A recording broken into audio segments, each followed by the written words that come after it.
Good morning. Oh, God, that's loud. Just to explain a little bit more about who I am in respect of UCISA. Obviously, UCISA is everybody in this room plus a lot of other people, but UCISA as a legal entity is a charity, and as a charity it requires a board of trustees. The Board of Trustees are legally accountable for the operation of UCISA, its governance, etc. I am one of those trustees.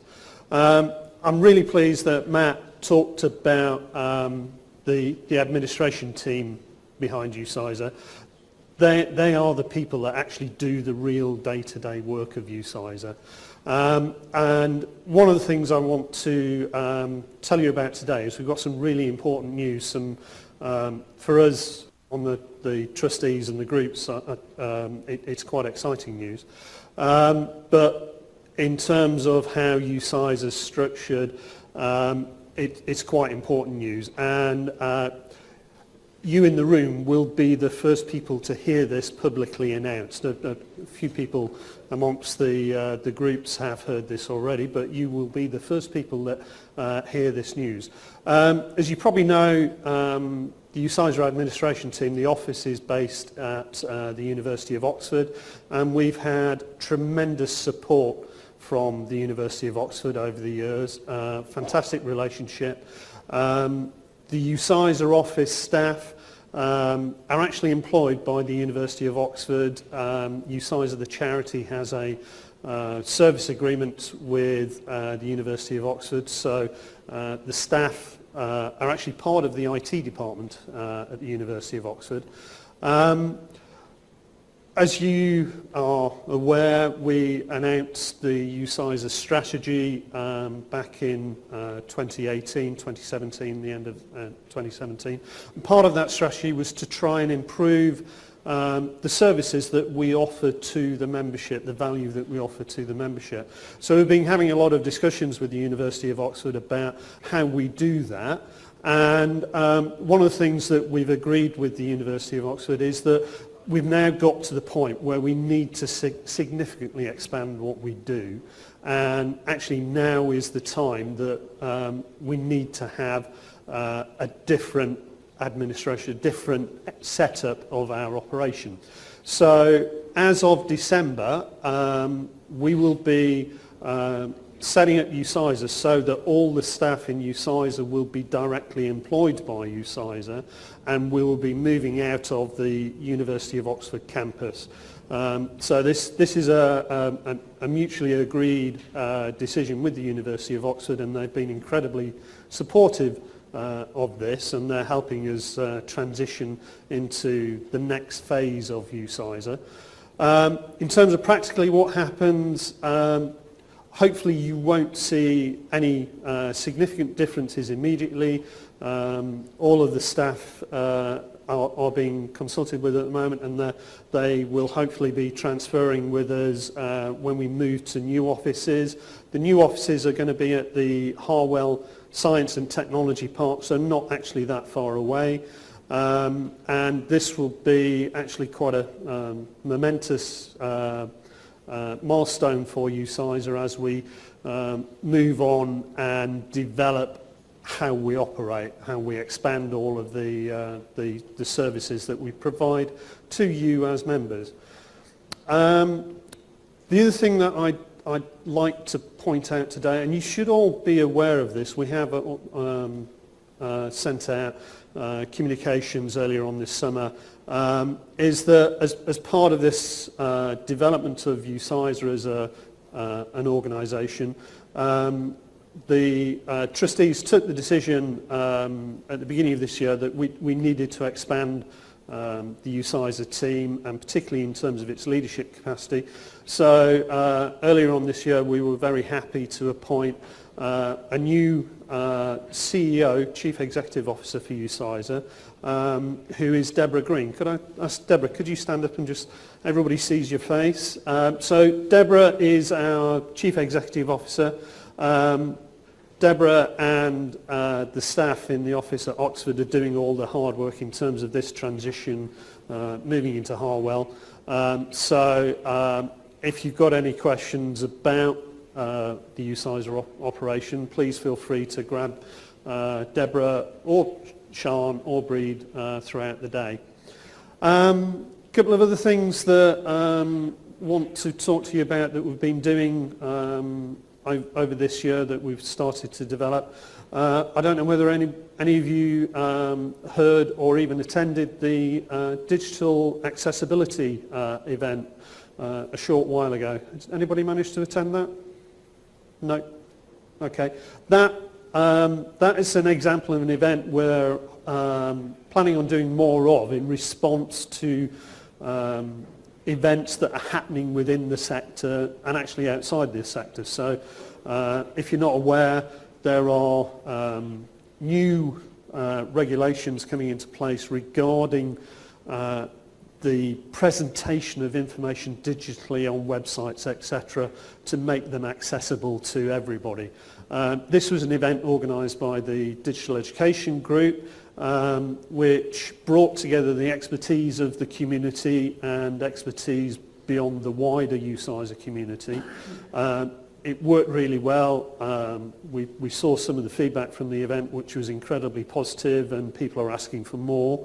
One of the things that I would ask is this sort of thing, where it's something that's important to you, that you need to talk about, that you would like to get some sort of feedback from colleagues, that you'd like to hear from experts. If you have any ideas of similar events, please get in touch with the IG group committee, have a chat with them, and it's the sort of thing that as a community we can start planning and putting together more and more of these events and trying to do them a lot quicker in response to how the sector is moving.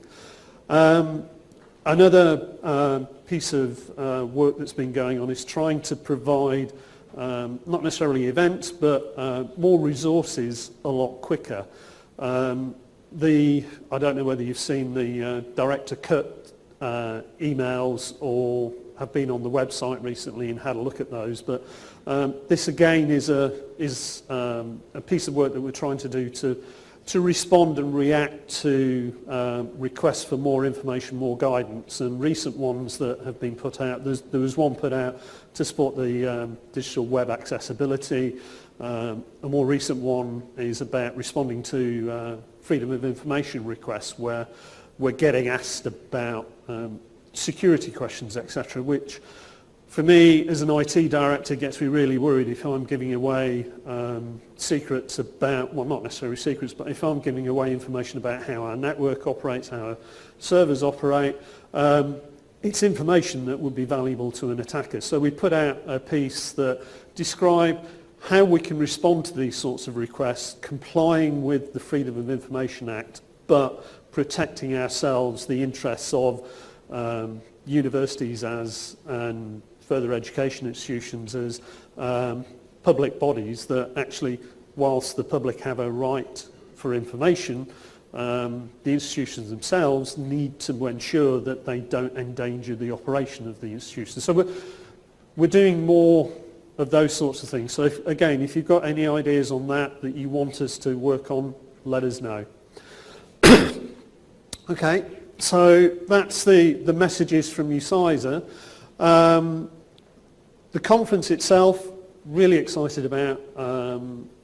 Infrastructure and the IG conferences. Does anybody go to SSG or the CISG conferences? One or two. So IG is my favourite conference. So I really look forward to this every year. You will not hear me say that at any other conference, particularly if you don't attend. But yeah, I attended last year. I actually did a very impromptu session on the University of Lincoln's journey into cloud and hybrid. It's an interesting area for me. The theme of the conference, Infrastructure Anywhere, Infrastructure Everywhere, the introduction on the website talked about what is the future of the data center? Is it dead? Is it alive? It reminded me of that mythical statement by Tom Watson of IBM. I'm sure everybody's heard whether he said it or not is debatable, but heard the statement that he believed the world only needs 5 computers.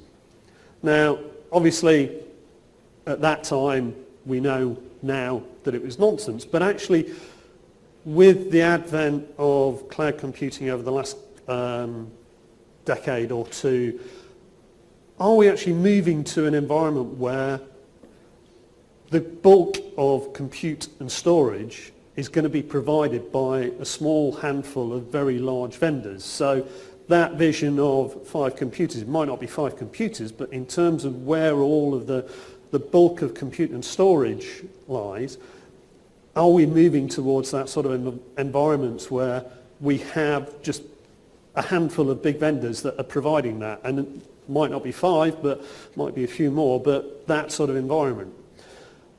My sense in the sector is that most of us, most of our institutions still have quite a lot of on-premise data centers. Having said that, my sense is also, speaking to colleagues, that most of us are also using cloud services. So we're already in that hybrid environment.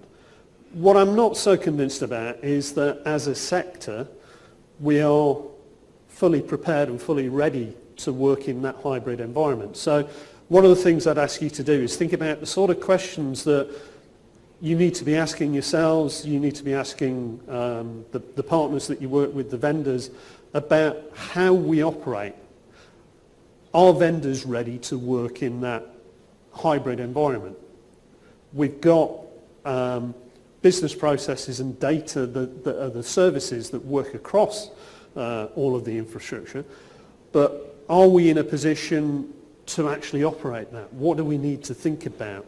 What are the security concerns? What are the skills we need to use in this sort of environment? As we're moving from everything running on premise, where it's a lot easier for us to manage, we've got total control of it, to working with a series of organizations and vendors and partners where we can have data that has to transition across multiple environments, multiple vendors, multiple services.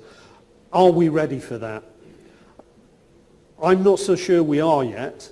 So I think we need to be talking to each other throughout this conference about what are the right questions that we need to be asking vendors?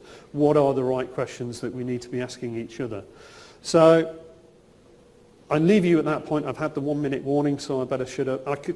This, as I say, this is a wonderful conference that I really enjoy. I could go on talking about this for hours and hours, but we'll hopefully have a chance to have a chat throughout the conference. So enjoy it. I'll now hand over to Joanna, who's chairing the sessions this morning, and she will take over from now. Thank you.